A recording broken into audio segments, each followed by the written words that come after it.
Latest खबरें जो जुड़ी हुई हैं 8वें वेतन आयोग से, कब लागू होगा 8वां वेतन आयोग, बैठक कब हो सकती है, पॉसिबल सैलरी इंक्रीज यानी कि सैलरी में कितना वृद्धि हो सकती है, न्यूनतम बेसिक सैलरी कितनी होगी, मध्य स्तरीय कर्मचारियों की सैलरी कितनी होगी और अधिकतम बेसिक सैलरी कितनी होगी, क्या क्या संभावना है, क्या डीए मर्ज होगा, सभी के बारे में चर्चा करेंगे हम यहाँ पर।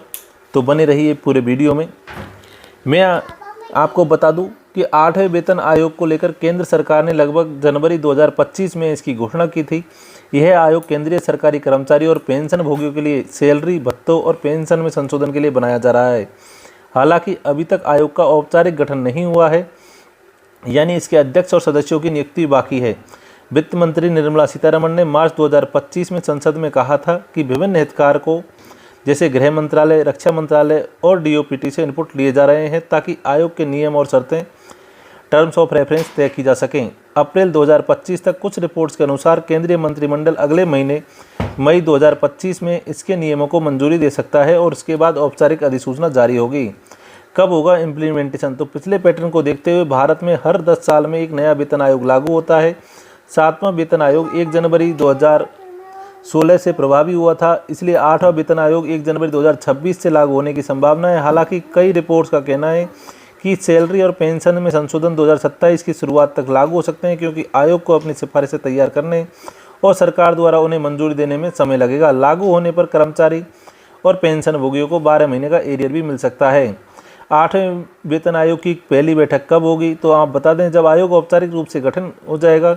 अगर मई 2025 में नियमों को मंजूरी मिलती है तो गठन जून या जुलाई 2025 तक हो सकता है और इसके बाद आयोग विभिन्न हितधारकों, कर्मचारी यूनियनों, राज्य सरकारों आदि के साथ विचार विमर्श शुरू करेगा। यह प्रक्रिया 18 से 24 महीने तक चल सकती है, जैसा कि पिछले आयोग में देखा गया है। इसलिए पहली बैठक 2025 के मध्य में होने की संभावना है।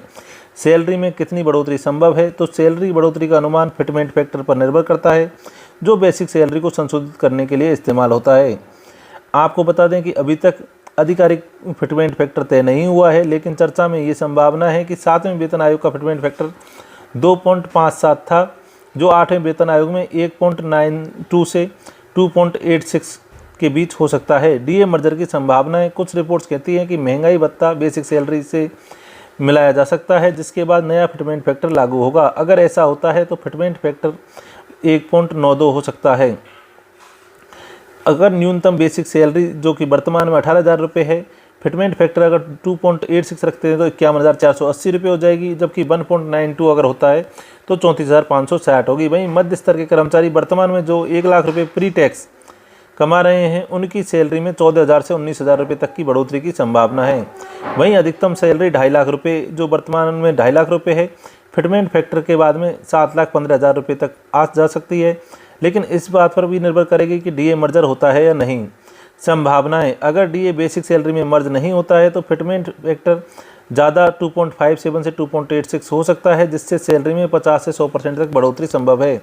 अगर डीए मर्ज होता है तो फिटमेंट फैक्टर कम होगा और बढ़ोतरी 20 से 40% के आसपास रह सकती है। कुल मिलाकर न्यूनतम सैलरी 51,000 रुपये, मध्यम स्तर की सैलरी में 14,000 से 19,000 रुपये तक की बढ़ोतरी की उम्मीद की जा सकती है। निष्कर्ष यह है कि 8वां वेतन आयोग निश्चित रूप से आएगा, क्योंकि सरकार ने इसकी घोषणा कर दी है। यह 1 जनवरी 2026 से प्रभावी होने की संभावना है, लेकिन वास्तविक लागू होने में 2027 समय तक लग सकता है। बैठकें 2025 के मध्य में शुरू हो जाएंगी। सैलरी बढ़ोतरी 20% से 100% तक हो सकती है, जो फिटमेंट फैक्टर और डीए मर्जर पर निर्भर करेगी।